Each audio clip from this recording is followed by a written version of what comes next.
आप सभी horror story प्रेमियों का स्वागत है मेरे YouTube चैनल में। हमारे चैनल में आपके लिए रहस्यमयी, खौफनाक और अनसुना भूतिया कहानी आती रहेगी।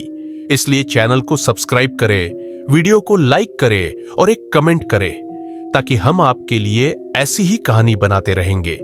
तो आज की हमारी कहानी को शुरू करते हैं।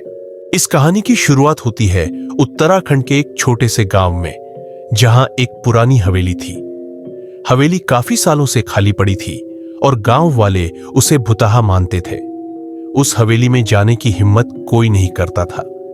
कहते हैं कि उस हवेली में एक शापित गुड़िया थी, जिसकी वजह से वहां जाने वाला हर व्यक्ति किसी न किसी मुसीबत में फंस जाता था। एक बार रमेश नाम का एक युवक गांव में आया। उसे प्राचीन वस्तुओं का बहुत शौक था और वह हमेशा किसी नई चीज की खोज में रहता था। गांव वालों ने उसे हवेली के बारे में बताया और रमेश की रुचि जाग उठी। उसने सोचा कि वह हवेली में जाएगा और वहां से कुछ प्राचीन चीजें लेकर आएगा। गांव वालों ने उसे बहुत समझाया कि वह उस हवेली में न जाए, लेकिन रमेश ने किसी की नहीं सुनी और रात के समय अकेले ही हवेली की ओर निकल पड़ा। हवेली में घुसते ही रमेश को एक अजीब सा एहसास हुआ। चारों ओर अंधेरा और सन्नाटा था। उसने अपना टॉर्च जलाया और धीरे धीरे हवेली के अंदर बढ़ने लगा। हवेली के पुराने फर्नीचर और खंडहर जैसे दीवारों ने उसे डरा दिया, लेकिन उसने खुद को संभाला और आगे बढ़ता गया। तभी उसकी नजर एक कमरे पर पड़ी, जो कि हवेली के बीचों बीच था। वह कमरे के अंदर गया तो उसे वहां एक लकड़ी की पुरानी अलमारी दिखी। जब उसने अलमारी का दरवाजा खोला तो वहां एक छोटी सी गुड़िया रखी थी। वह गुड़िया देखने में बेहद खौफनाक थी। उसकी आंखें इतनी चमक रही थी कि मानो वह रमेश को घूर रही हो। रमेश ने बिना सोचे समझे उस गुड़िया को अपने बैग में डाल लिया और वहां से निकलने लगा। लेकिन जैसे ही वह हवेली से बाहर निकला, उसे महसूस हुआ कि उसके आसपास कोई और है।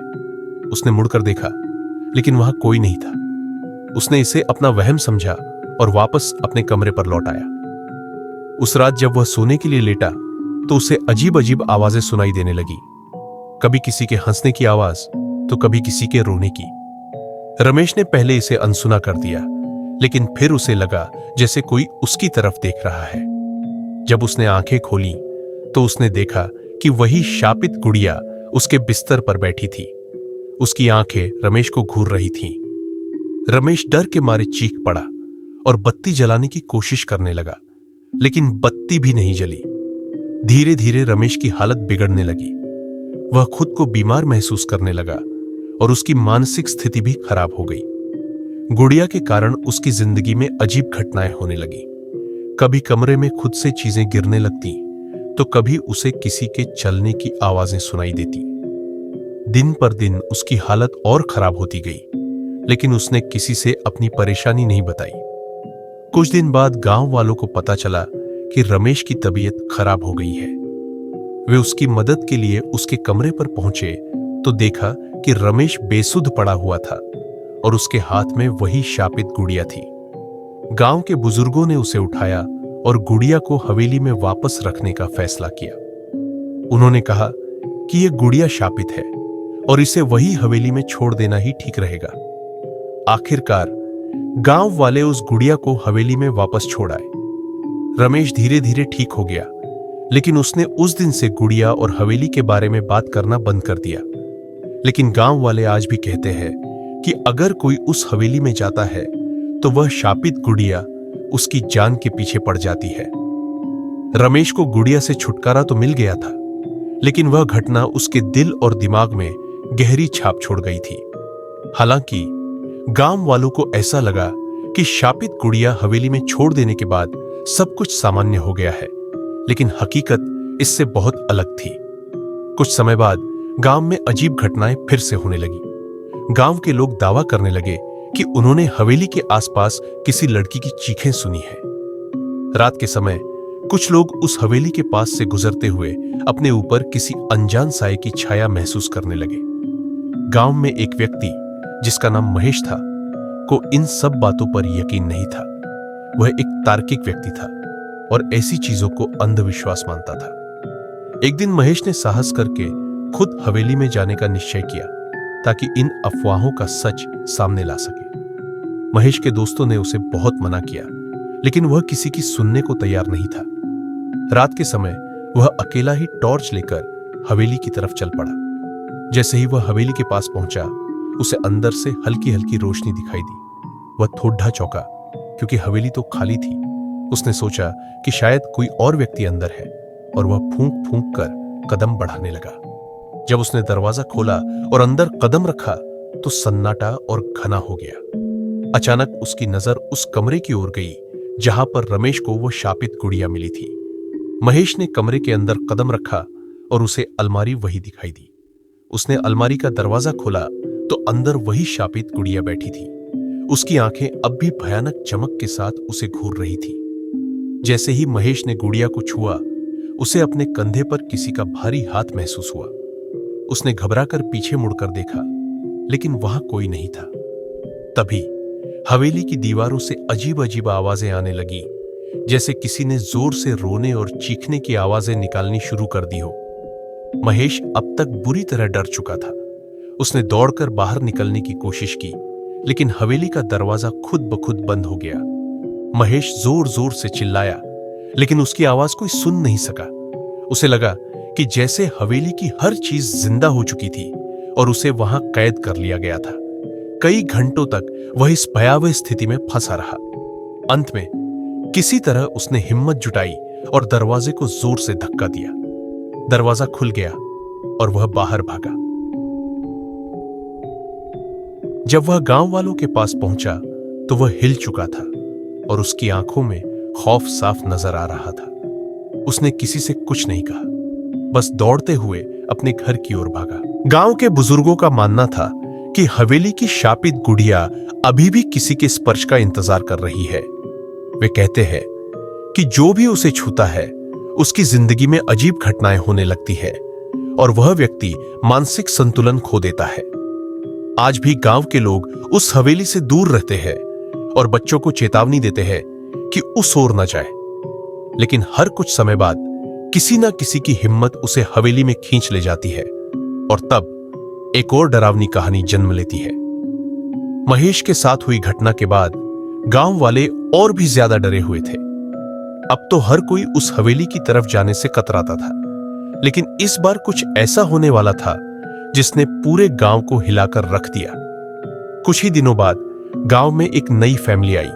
रामलाल, उनकी पत्नी सुशीला और उनकी 7 साल की बेटी पूजा। उन्होंने हाल ही में गांव के पास एक छोटा सा मकान खरीदा था और खुशी खुशी अपनी नई जिंदगी की शुरुआत कर रहे थे। गांव वालों ने रामलाल को हवेली के बारे में चेताया, लेकिन वह इसे महज एक अफवाह मानकर नजरअंदाज कर गया। पूजा को गुड़ियों से बेहद लगाव था। एक दिन जब वह खेतों में खेल रही थी, उसकी नजर हवेली की तरफ चली गई। हवेली के पास जाते ही उसे ऐसा महसूस हुआ कि जैसे किसी ने उसे अपनी ओर खींच लिया हो। उसे कुछ नहीं सूझा और वह हवेली में दाखिल हो गई। जैसे ही उसने अंदर कदम रखा, हवेली में हल्की ठंडी हवा का झोंका महसूस हुआ। वह डरने के बजाय उत्सुक थी और हवेली के अंदर घूमने लगी। पूजा जैसे ही उसी कमरे में पहुंची, उसकी नजर अलमारी पर पड़ी। अलमारी के दरवाजे को हल्का सा खोलने पर उसे वह गुड़िया दिखाई दी। गुड़िया को देखते ही पूजा की आंखें चमक उठी, मानो उसे कोई खजाना मिल गया हो। उसने गुड़िया को अपनी बाहों में भर लिया और खुशी खुशी घर लौट आई। घर पहुंचने पर पूजा की मां सुशीला ने उस गुड़िया को देखा, लेकिन उसे कुछ अजीब नहीं लगा। उस रात पूजा ने गुड़िया को अपने पास रखकर सोने का निश्चय किया। जैसे ही रात का अंधेरा गहराने लगा, घर में अजीब घटनाएं शुरू हो गई। दरवाजे अपने आप खुलने और बंद होने लगे। खिड़कियों पर कोई दस्तक देता हुआ महसूस होता, लेकिन वहां कोई नहीं था। सुशीला ने जब पूजा के कमरे में जाकर देखा तो पाया कि पूजा नींद में बड़बड़ा रही थी। उसके चेहरे पर अजीब से भाव थे, जैसे वह किसी से बात कर रही हो। अगले दिन पूजा ने अपने माता पिता को बताया कि दीदी रात को उससे मिलने आई थी। रामलाल और सुशीला को यह सुनकर झटका लगा, क्योंकि उनके घर में पूजा के अलावा कोई और नहीं था। दिन ब दिन पूजा की हालत बिगड़ने लगी। वह अक्सर अकेले में मुस्कुराती या फिर किसी अदृश्य व्यक्ति से बात करती रहती। उसकी बातों से ऐसा लगने लगा कि जैसे वह किसी और की गिरफ्त में हो। जब गांव वालों को पूजा की हालत के बारे में पता चला तो उन्होंने रामलाल को शापित गुड़िया और हवेली की कहानी बताई। रामलाल ने इसे अंधविश्वास मानते हुए नजरअंदाज कर दिया, लेकिन एक रात ऐसा कुछ हुआ जिसने उसे हिलाकर रख दिया। रात के समय जब वह पूजा के कमरे में गया तो देखा कि गुड़िया उसकी बेटी के सिरहाने बैठी थी। उसकी आंखें चमक रही थी और पूजा के होठों पर एक अजीब सी मुस्कान थी। ऐसा लग रहा था कि उसकी बेटी अब वही नहीं रही, मानो उसमें कोई और आत्मा बस गई हो। रामलाल ने घबराकर गांव के एक पुजारी को बुलाया। पुजारी ने गुड़िया को देखते ही कहा कि इसमें एक बुरी आत्मा बसी हुई है और अगर इसे तुरंत नहीं हटाया गया तो यह पूजा को भी अपनी चपेट में ले लेगी। पुजारी ने गुड़िया को हवेली में वापस रखने की सलाह दी और पूजा के लिए एक विशेष पूजा कराने का सुझाव दिया। रामलाल ने अगले ही दिन गुड़िया को हवेली में वापस रख दिया और गांव के पुजारी ने पूजा के लिए हवन करवाया। कुछ ही दिनों में पूजा की हालत में सुधार आने लगा, लेकिन हवेली में गुड़िया को वापस रख देने से वह शापित रहस्य वही थमने वाला नहीं था। हवेली और शापित गुड़िया की कहानी आज भी अनसुलझी है। गांव के लोग अब भी कहते हैं कि गुड़िया की आत्मा किसी नई मासूम को अपनी गिरफ्त में लेने का इंतजार कर रही है, जो गलती से हवेली की तरफ चला जाए। क्या कोई और इस शापित गुड़िया के जाल में फंसेगा या इसका अंत कभी हो पाएगा? अगर आपको ये कहानी पसंद आई तो इसे लाइक करें, शेयर करें और चैनल को सब्सक्राइब करना न भूलें। अगली बार हम लेकर आएंगे एक और खौफनाक कहानी जो आपके रोंगटे खड़े कर देगी। क्या आप तैयार हैं अगली डरावनी रात के लिए?